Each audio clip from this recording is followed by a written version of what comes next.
Programme यादिन जे सफ़र में असांखे यादि कयो।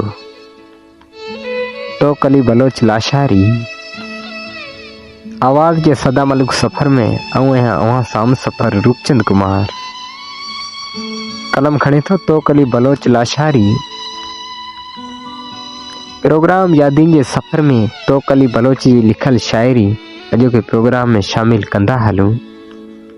तो कली बलोच अवां लिखियो त ईद ते सबके जा महबूब गड हुंदा आहिनि।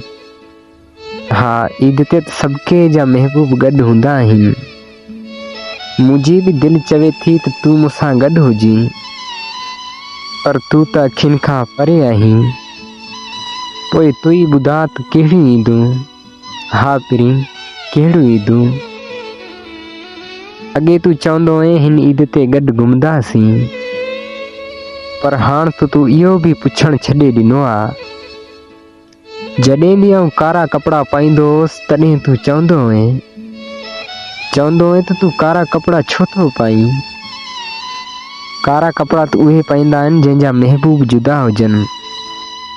आउं त तोसां सदाईं गॾु आहियां ऐं अॼु उहे ई कारा वेस अथमि।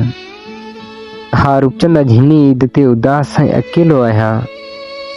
मुंहिंजा मिठड़ा महबूब, अलाए कहिड़ो वाह वरियो जो तू मूंखां जुदा थी वें, या दुनिया जे चवण ते लॻी विसारे वही रहें।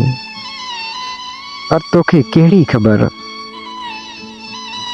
पर मूं हिकिड़ो पल बि तोखे नाहे विसारियो। हा रूपचंद भाउ, वरी ईद अची वई। हाण तू ई ॿुधा त कहिड़ियूं ईदूं, कहिड़ा वेस वॻा पायूं। हा रूपचंद भाउ, हुन खां सवाइ कहिड़ियूं ईदूं। कॾहिं अंगण ईंदा परदेसी, कॾहिं अंगण ईंदा परदेसी। दिल पई रोयो पुछे, दिल पई रोयो पुछे। कॾहिं अंगण ईंदा परदेसी, कॾहिं अंगण ईंदा परदेसी। दिल पई रोयो पुछे, दिल पई रोयो पुछे।